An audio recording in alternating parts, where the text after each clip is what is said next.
Et ça, c'est un gros problème. Et je pense que c'est une des raisons pour lesquelles eh bien, la question du développement durable a jusqu'à présent fort peu intéressé mes confrères et consoeurs, parce que eh bien, ça va contre toute l'idéologie liée à l'idée de laisser sa trace dans ce monde-là, de construire des bâtiments qui vont rester des siècles. Alors que quand on construit un bâtiment, on sait qu'il va durer 2 siècles, 3 siècles peut-être, 50 d'années au minimum, et que dedans vont vivre des générations dont on ne connaît pas les besoins. Et j'en profite là pour vous redire la définition du développement durable. On la connaît.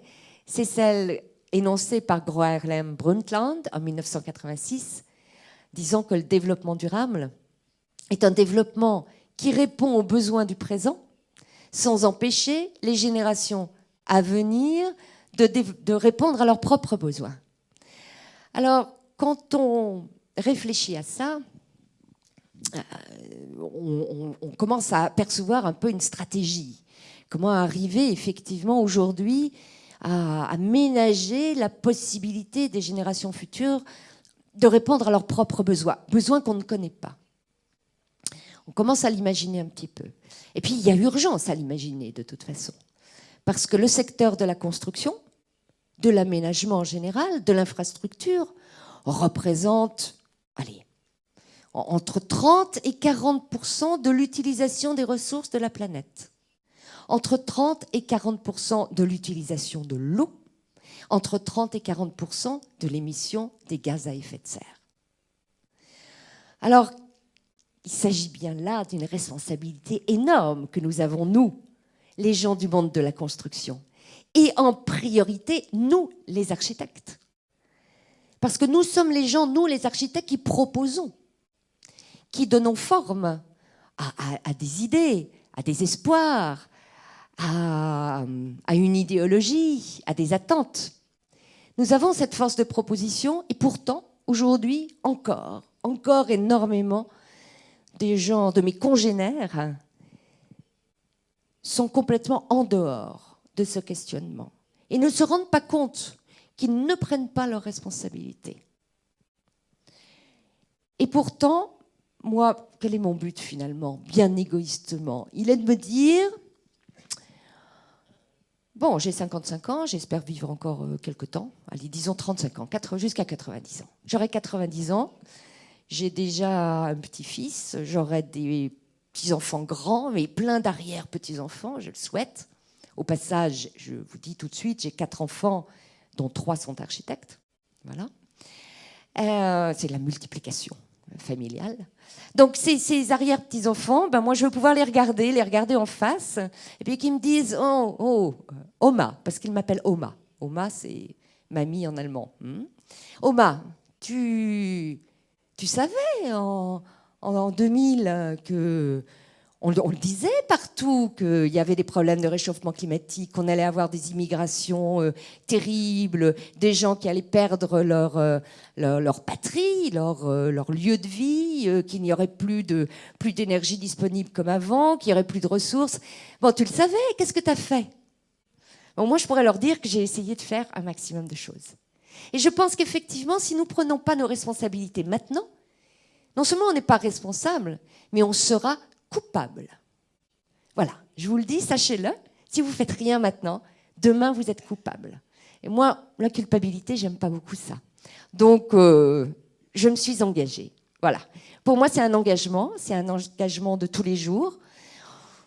Je ne suis pas toute blanche, j'ai un bilan CO2 qui n'est sûrement pas très, très exemplaire, compte tenu de la quantité d'avions que je prends. Mais comme c'est pour plaider la bonne cause, je m'autorise ces quelques kilos ou tonnes de CO2 que j'émets. Là, vous voyez ma maison. Et bien finalement, elle exprime bien la manière dont je vois, en fait, la manière dont il faut approcher les choses en tant qu'architecte sur le sujet du développement durable. Le développement durable, il y a 3 piliers. On les connaît, le pilier économique, le pilier social et le pilier environnemental. Nous, architectes, on est confrontés à ces 3 sujets.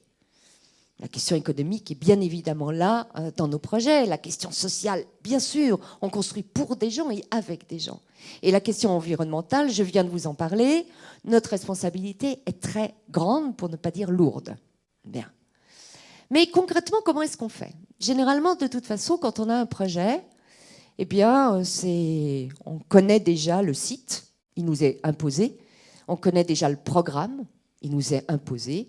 Alors là-dessus, on ne peut pas faire grand-chose. On peut faire une chose quand même. On peut faire une chose et on peut refuser de travailler. On peut refuser de travailler. Et je crois que ce droit de refuser, c'est un devoir de refuser par moment, quand on nous propose des choses qui, de notre point de vue, ne sont pas conformes à notre idéologie. Alors vous me direz, il y a des architectes, il faut bien qu'ils mangent. Hein, il faut bien qu'ils fassent bouillir la marmite, comme on dit. C'est vrai. Mais ce n'est pas de cela que je parle. Il y a énormément d'architectes, on les connaît, vous en connaissez plein, qui construisent dans plein de pays. En Chine, par exemple. Hein, en Chine, des milliers de mètres carrés en Chine, qui sont de véritables futures poubelles environnementales, qui ne rendent pas les gens heureux par l'espace qu'ils procurent, qui sont des gouffres énergétiques, des poisons en termes de santé des habitants. Bon, et pourtant ils le font. Ils le font pour faire encore plus d'argent et de business. Et ceux-là, ils n'ont pas faim. Ce n'est pas ceux-là, ces architectes-là. Ceux-là, ils n'ont pas faim. Ceux-là, ils pourraient dire non, ils devraient dire non, ils ne le font pas. Voilà, donc ça, c'est mon petit côté culpabilisateur. Je vais m'en débarrasser pour passer à autre chose, mais c'est quand même très important de dénoncer aussi les choses aujourd'hui. Il y a un petit livre qui est paru en France qui s'appelle « Indignez-vous » de Stéphane Hessel. Quelques pages, « Indignez-vous », qui a été vendu à des millions d'exemplaires en France, un tout petit exemplaire. Je pense qu'il est urgent de s'indigner contre un certain nombre de choses.